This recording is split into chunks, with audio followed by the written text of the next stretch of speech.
Welcome back to the Interesting Lawyers podcast. I'm your host, Russ Adler, and this is episode 6. Now, this is a pretty new podcast, but I'm happy to tell you that I'm getting a lot of great feedback, not just from lawyers, but also from non-lawyers. And that's really my intent, to present interesting, relevant, and current content that's of interest to everybody. So it's not just lawyer stuff and not just basic stuff like that. We have a lot of interesting guests lined up, and one of the topics that we're going to have some guests coming on the show soon about is the most interesting topic that I came across during 27 years of practice. Between 1986 and 2013, I practiced law as a civil trial lawyer. Tried about 200 jury trials during that time, and I had all kinds of cases. A lot of car crashes, a lot of slip and falls, and things like that. But also, things just got more interesting for me. One of the interesting parts of being a personal injury lawyer was that you never knew who was going to call you on any particular date or what kind of case that you would get. And we hear about a lot of different cases, but that was kind of the thrill that I experienced. And fast forward to today, I don't practice anymore, but I do work with law firms of all sorts. I advise them, I consult with them, I train their lawyers, I coach their lawyers, and I try to make everybody excellent or to fulfill whatever it is that their objectives could be. And I've recently been asked, what is the most fulfilling or rewarding type of case that you handled during your years of practice? And the answer for me has always been, believe it or not, sexual abuse cases. Those cases did not involve physical injury most of the time. They involve psychic injuries, post-traumatic stress disorder, things like that, but also very insidious injuries. These are very traumatic cases. They affect the people who undergo it, who are known as survivors, very, very permanently and badly, and they affect different people differently. But just being able to help these people achieve some form of closure and hopefully some form of compensation, which sometimes I was able to get and sometimes I wasn't, was just really rewarding to me as a lawyer. And I know that my peers who continue to practice and handle these cases, some of which you're going to hear from in future episodes, they will tell you the same thing. So with that said, I'd like to share a couple of stories from you about how I got involved in sex abuse cases and the types of cases and how it ended up. Because at the very end of my career, I was fortunate enough to be involved in several of the cases against Jeffrey Epstein, which is a very relevant story to this day, even though it began about 15 years ago. But before I get to that, I want to take you back to about 1998 or 1999. I got a call one day from a guy who lived in Fort Lauderdale. He rode his bike to and from work. I think he worked on a boat, and every day he would ride his bike past a particular Catholic church. Even though he's not Catholic, he was riding his bike past the church one day, and the pastor is standing outside and introduced himself, stopped him, and said, "Hi, I'm Father Joe." Very friendly man, and tried to engage my guy in conversation and invited him to come in and see the church, to which my client responded, "Well, sorry, Father, I'm Baptist. I'm not Catholic." And Father Joe said, "Well, that's okay. You should still come and see it anyway." "Well, not really interested, but thanks anyway." And then over the next several weeks, it would seem that every time that my client was riding his bike home past the church, Father Joe would be standing outside, and it was always the same thing. Father Joe would stop him, engage him in conversation. "Hi, how are you?" Offer him to show him the church. He politely declined, and he just thought it was getting a little bit strange. And what prompted this man to hire me was an incident that happened one day when he got home from work, and there's an envelope in his mailbox with his name on it. And he opens the envelope, And in it is a Polaroid photograph, and the top of the photograph had been cut off, but it was stuck onto the back of the photograph, not sure with what. But the bottom half showed a man masturbating. And when he realized that the top of the photo was behind it, he pulled it apart, and lo and behold, it was Father Joe. So when this man came to me to hire me, it wasn't because he had been molested. It wasn't because he had been injured, although he was somewhat traumatized. And he asked me to help him. And all I could think of to do to help him was to file a lawsuit seeking an injunction against Father Joe. So he would just leave this man alone. That's really all he wanted. And I told the guy, look, if I can get him to leave you alone, I'm happy to do it. I don't want your money. I think you're fortunate that that's all that happened, and I'm sorry that you went through this. But the one thing I did do before I filed it is I called my friend Carmel Cafaro. Carmel, who unfortunately recently passed, was a top-notch investigative reporter for Channel 7 News in Miami. She did a lot of exposés. She did a lot of investigative reporting. I had been introduced to her through a mutual acquaintance, and I thought that this might be an interesting story, and lo and behold, it certainly was. So fast forward a couple weeks later, turns out Father Joe had been transferred to a parish in Hollywood, and he's walking on the property of the parish, and all of a sudden, out of a unmarked white van, pops Carmel Cafaro with her cameraman, Anthony, and a microphone and the photo, and she holds up the photo and says, Father Joe, is this you in the photo? Well, Father Joe denied that. He said it was not him, but it clearly was. And that's when we served our lawsuit on the Archdiocese of Miami, for whom he worked, and on Father Joe. That night, it was the top story on the 10 o'clock edition of the Channel 7 News, which for years and at that time was a top-rated news station in South Florida. And the next day, my phone started ringing with three men, who saw the story on television, saw the news story, and they remembered Father Joe because all three of them had been altar boys at a parish in Miami where he had been serving at the time. And all three of them had been molested by Father Joe when they were children. And now these adult men, who were still very much affected by what had happened to them, felt empowered to come forward. Because back when they were boys, Father Joe told them, don't tell anyone about this. And when you're a Catholic and the human embodiment of Jesus Christ, which is how these pastors and priests are described to them, they were uncomfortable. They didn't feel that anyone would believe them if they came forward, and so they didn't. And I came to learn over the years that's a very common thing, not just with clergy sex abuse, with any sex abuse.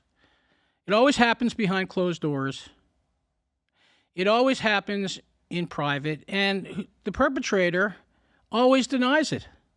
And these children never thought anyone would believe them, and so they suffered with the consequences of what happened to them at the hands of Father Joe until they saw this story. And this news story empowered them to come forward and contact me. And so, when I filed these lawsuits, I was contacted by the Archdiocese of Miami. They said, well, we'd like to come and speak with you, to come meet you in your office. And so 3 priests from the Archdiocese came to visit me in my law office, which at the time was in Fort Lauderdale, and they told me that they wanted to resolve our claims. Now, at the time, there was a statute of limitations that time barred our claims.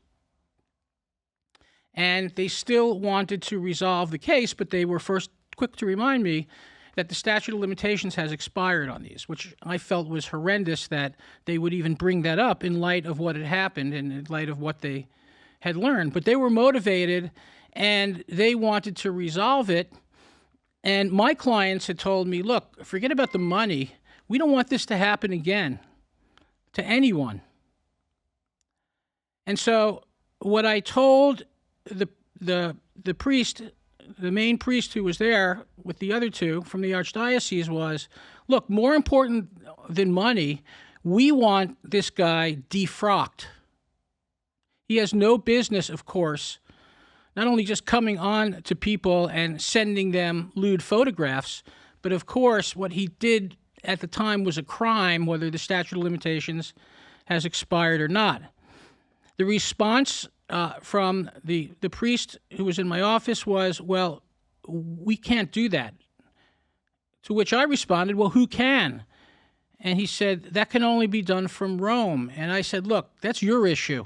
Contact Rome and have this guy defrocked. And of course, he was not defrocked, at least not at the time. And so we went on to resolve those cases in about 1999 with the archdiocese, not for a lot of money, not for what they were really worth, because the statute of limitations had expired, and we knew that if we did not resolve them, they could be dismissed for being too old. Now, fortunately, Florida has wiped out the statute of limitations for sexual abuse. It would not have been a problem had these claims been brought today. But back in 1998 and 1999, it was certainly an issue, and it was a bar, and my clients were as satisfied as people can be resolving a claim like that. Of course, post-traumatic stress disorder is a permanent condition. It's not something that can be cured, and it's something that tends to haunt people throughout their lives. When anything out of the ordinary happens. It could be a birth, a death, or a breakup of a relationship. It could be a lot of different things. But it's kind of like the gift that keeps on giving, in the sense that it keeps coming back and plaguing people who have been exposed to things that are outside of the ordinary. Sex abuse clearly falls into that category. Fast forward to about 2000. In the year 2000, Greenberg Traurig, the law firm in Boston, filed the Boston Archdiocese case. This was a case that at the time was a groundbreaking case. It was a very highly publicized case and very famous case, and it put the issue of clergy sex abuse on the national forefront and certainly in the headlines for a long time. And as soon as that happened, I was at a gas station one day. I remember this very well. I was filling up my car, and I get a phone call from a Miami Herald reporter, and they say, aren't you the guy who had that case against the archdiocese a few years ago? And I said, yes, I was. And guess what? The next day, I was on the cover of the Miami Herald, and they were writing about my case, even though it had been about 2 years ago. And even though the cases were resolved, they wanted to find someone local to write about, to give a local angle to this national news story about the Boston Diocese. And from that point on, I was, quote unquote, on the map from a publicity perspective. I got many calls and I got many sex abuse cases against the Archdiocese of Miami, having to do with various different priests. At that time, because I knew that, they were a formidable entity, and I'm sure they had really heavy and experienced lawyers, I reached out to get some help to a man named Jeffrey Anderson, who is a lawyer in Minneapolis, who to this day is a nationally prominent lawyer who really headed up the sex abuse litigation against the Archdiocese back in the 90s and even today. And at the time, Jeff was very famous, and he was very noteworthy, especially because he was able to get the Cardinal of Los Angeles indicted over a sex abuse crisis they were having in Los Angeles. But it started to come out that this was a systemic problem in the Catholic Church, not just in the United States, but all over the country. And so for me, it was a great, I certainly don't want to say adventure, but it was an incredible experience working with Jeff Anderson, and I told him, Jeff, it's incredible that, the Archbishop of a local diocese does not have the power, or so they claim, to defrock a priest who has been accused of sex abuse, to which Jeff's response was something I've never forgotten. All roads lead to Rome. It all goes back to Rome. And at the time, it was Pope John Paul II was the Pope in charge, and it was pretty widely known among the legal community that he really wasn't doing much to address this problem or to deal with this problem. Instead, he had a cardinal who was taking care of these things and basically sweeping it under the rug, and that cardinal's name was Joseph Ratzinger. Well, when Pope John Paul II passed, Cardinal Ratzinger became the next pope. I believe it was Pope Benedict. And that's when we knew that because of who they selected, we didn't expect any radical or seismic changes in the Catholic Church to deal with this sex abuse problem. And as many of the listeners may have heard, this continues to go on today. The big story these days is that these archdioceses, that's how you say it in plural, have sought refuge and protection from the bankruptcy courts, filing for bankruptcy. And that's an interesting angle as well. But, the other interesting part of handling these sex abuse cases against the Catholic Church is that they raise these constitutional defenses. There's a couple of clauses in the U.S. Constitution. One is called the Free Exercise Clause, which allows religions to conduct themselves the way that they please and to govern themselves the way they please. That's the Free Exercise Clause. And there's also the Establishment Clause of the U.S. Constitution, which gives churches and religious institutions certain freedoms. These were actually raised as defenses in the litigation that we had going against the Catholic Church until finally the Florida Supreme Court said, listen, you may be a religion and you may have discretion and leeway to run your church, but sex abuse is not something that's part of the deal. No, you cannot do that. It's illegal. It's a crime. It's a felony, and you can't get away with it that way. And that was a big help to lawyers like me who represented survivors. And so for about 10 years, I was involved in these archdiocese cases, and during that time, I got a lot of publicity. My name was in the newspapers. For those of you who may remember what newspapers are, it was on television, and that's just part of handling these cases. These are cases where it behooved lawyers to go to the press, to be on TV as much as they can, to get the word out against whichever priest they had a case against, because that would empower other survivors to come forward and bring their claims. And that's exactly what happened. So as a result of handling these archdiocese cases, I got all sorts of other sex abuse cases because I became known as the local guy who handled these cases. And another type of sex abuse case that I started getting had to do with cruise ships. And it started with an older lady who was in a cabin with her husband on a ship, sleeping one night, and she felt something down below. And she was startled when she looked down and she saw this guy's hair, and it was a crew member. And as soon as she started screaming, he took off, and she reported it, but they were never able to identify the crew member because it happened at night. And one of the things that I found out about cruise ships, I've only been on a few cruises, is that the crew has to have keys to the cabins in case the ship's going down, and they have to get you out of the cabin. So these crew members had access to all of the cabins. And doing some homework and due diligence, I found out that this was a problem in the cruise industry. And, it really didn't surprise me when I found out why. And why is that? Because for those who have been on cruises, and maybe those who have not, many of the crew members are from other countries. They're from India, they're from Asia, they're from South Asia particularly. And the way it works is they'll do these tours on a cruise ship. They'll be at sea for months and months at a time, or even longer, away from their families, away from their loved ones. And it's lonely at sea. And who else is on cruise ships? Passengers. Passengers who want to go on the cruise ships, have a good time, drink, party, not worry about driving, have a good time, stay up all night, and have fun. And that has proven to be a bit of a toxic mix. Because not surprisingly, what I discovered is there's a lot of sex that goes on cruise ships between crew members and passengers, even though the crew members are told, as a rule, do not have sex with passengers. Despite that, a lot of sex goes on between crew members and passengers. a lot of it's consensual, and a lot of it isn't. And just recently, cruise lines were made to start reporting the incidents, the number of sexual assault or sex crimes that involve crew members. And there are statistics that have been published about that. But like any other statistics on sexual assault, it is widely known that many sexual assaults go unreported, perhaps because of embarrassment or shame or fear that the person will not be believed.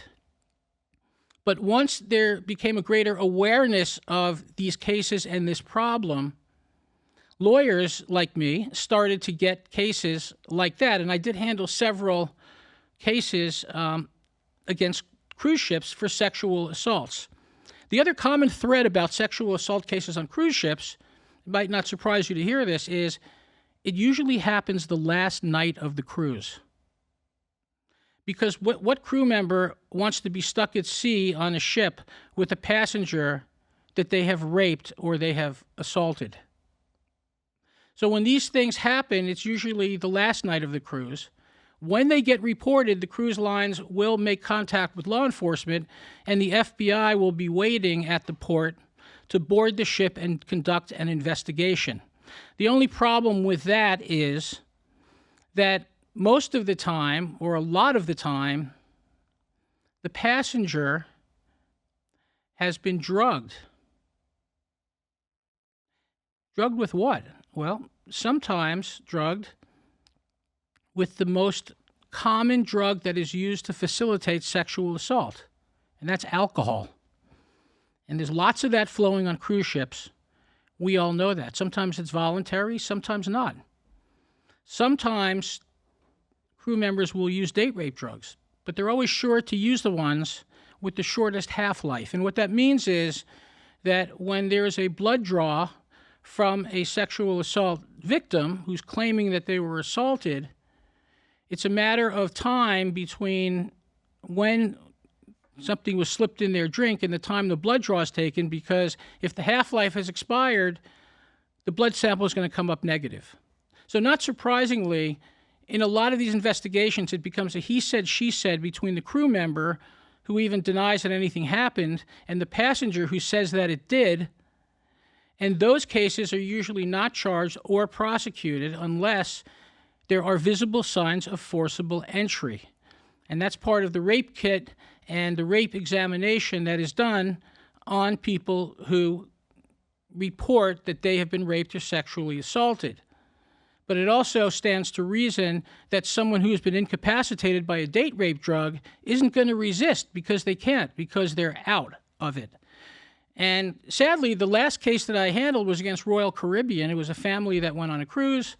On the last night of the cruise, their daughter, who was, I think she was over 18, but she's on the ship, and she had befriended a wine steward on the ship. And on the last night of the cruise, he asked her if she would like to join him privately for a drink. She said yes. He brings her into a crew kitchen. They start drinking some champagne. He cracks open a bottle of champagne. They're drinking it. The next thing she knows, she wakes up. She's on the floor, undressed, and he's on top of her. And she screams to get off of me, and he did get off of her. She reports it. They get back to port. The FBI boards the ship, interviews her, interviews him, charges nobody. Why?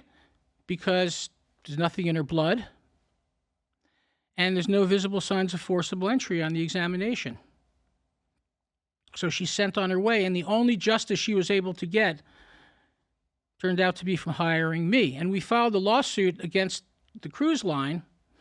And then I learned another thing about this. As soon as a crew member, at least back at the time, was accused of a sexual assault, they would immediately be terminated for following or for breaking the rules of the cruise line and sent back to the country from whence they came. This guy was from India. He was nowhere to be found. He was nowhere to be served. Eventually, Royal Caribbean did produce him by video teleconference at the time, and he was in India. And what he said was, yes, we did have sex, and no, we should I should not have done that. I did get fired because of it, but she did consent. And so the whole case came down to whether or not my client consented to the sexual activity with this crew member in this crew kitchen.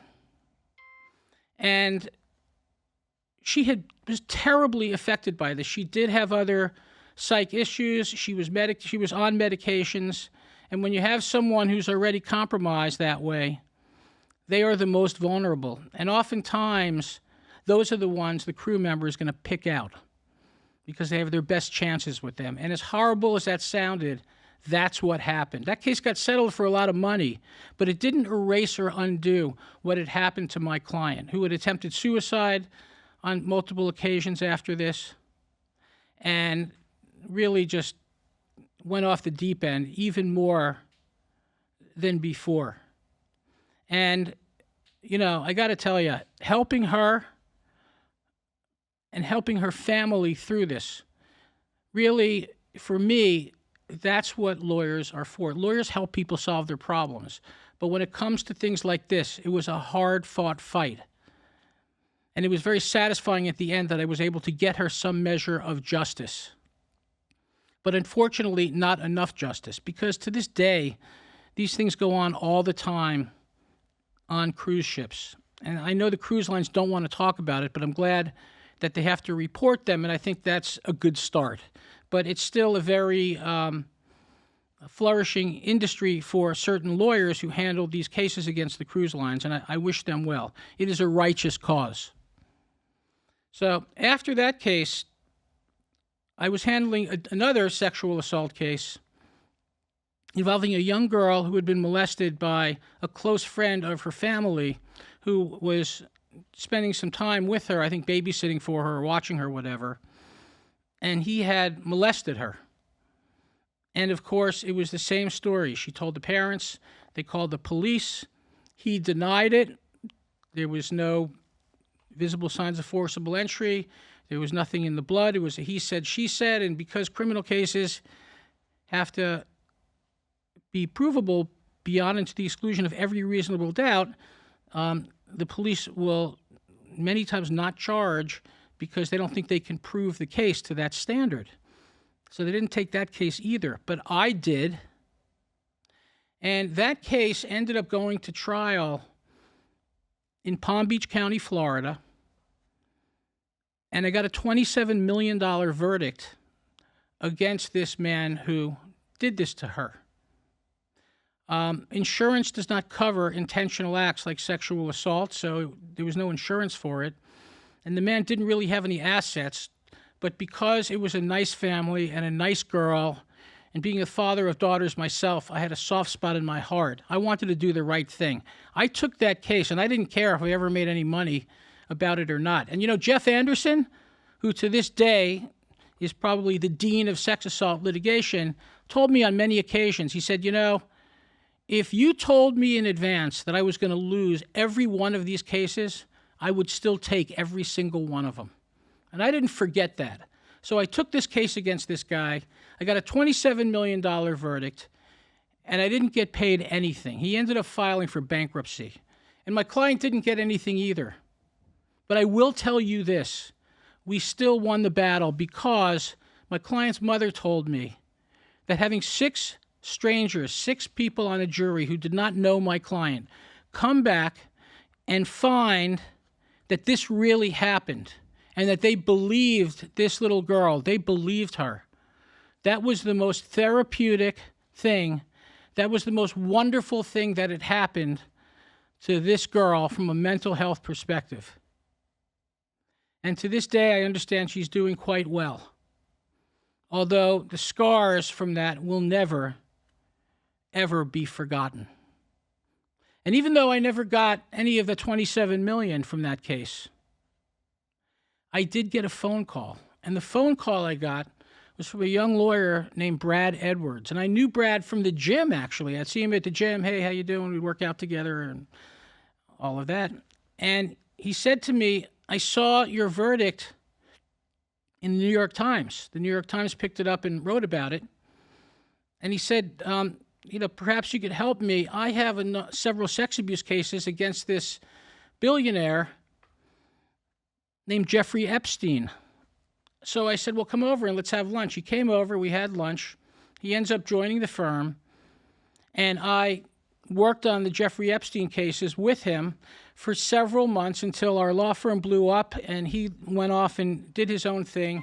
And to this day, about 12 or 13 years later, he's still involved in litigation pertaining to Jeffrey Epstein. Brad Edwards. Brad is going to be a guest on the Interesting Lawyers podcast. He's in trial right now. He had to reschedule, but you'll be hearing from him on this podcast. I've also reached out to a federal prosecutor who has prosecuted human trafficking and sex trafficking cases, which we're hearing a lot about that these days as member of the public, because sexual abuse cases remain on the forefront of our society and of our media outlets, because these are not just one-off things. These are things that sometimes corporate players, companies, whole industries are involved in the trafficking of minors for sex purposes. At the time, now that we're recording this podcast episode, I know that certain names have been released from the Jeffrey Epstein cases of people whose names have come up from the evidence. And it's still a very popular subject and topic, and it's not over yet. The sex abuse litigation for the survivors have been concluded for the most part, as far as I know, and it turns out there were many, many survivors of what Jeffrey Epstein pulled off with the help of Ghislaine Maxwell. All I could tell you is about 12 years ago, when I saw the flight manifest and I saw the other evidence, I'm thinking, why the hell isn't this guy in jail? And I think the answer to that is because he hired a team of superstar lawyers who were able to cut him a sweetheart deal with the Palm Beach County State Attorney's Office, to where Jeffrey Epstein spent weekends at the Palm Beach jail, and then during the week he was allowed to go to an office, which I thought was horrendous. So the sweet justice from this all took a long time to come. But as I'm sure you know, Jeffrey Epstein was found dead in his jail cell. Some say it's suicide. There are some theories that maybe it wasn't a suicide, but no great loss to humanity when it comes to that. And Ghislaine Maxwell is now serving 20 years. And now those same lawyers are concluding litigation, or have concluded litigation, against some of the brokerage houses that handle Jeffrey Epstein's money. Apparently, when you're ultra wealthy, these fiduciaries assign handlers to you to make sure you're not running a criminal industry or not doing improper things with the money. And apparently they dropped the ball and have had multi-million-dollar settlements as well, or have paid multi-million-dollar settlements. And so, sex abuse, it's not just necessarily one person and another person. These things are often facilitated by institutions like the Catholic Church and by investment houses like the ones that allegedly were involved in Jeffrey Epstein's trafficking of minors in between his properties in different states and in the Virgin Islands. And that litigation, I believe it's continuing to this date. So I just wanted to visit with my audience and share this most interesting story with you, and let you know that in a future episode, hopefully not too far off, we'll be speaking to Brad Edwards and hearing firsthand about his relentless pursuit of Jeffrey Epstein and the book he wrote with the same title. And that's all I have for today. I just wanted to share that with you. I'm going to do some more solo podcasts in time about other interesting stories and topics that are relevant and current and of great interest and really of great importance. So thanks for listening. That's a wrap for episode 6 of the Interesting Lawyers podcast. Thank you so much for tuning in. Please be sure to follow me and to follow this podcast on YouTube if you want to watch the video, or on Apple Podcasts or Spotify. We really appreciate your subscriptions. You're spreading the word about the podcast. It's tough to build an audience, but it is my commitment to create and deliver quality content to you, my listeners. Thank you so much, and I'll see you next time.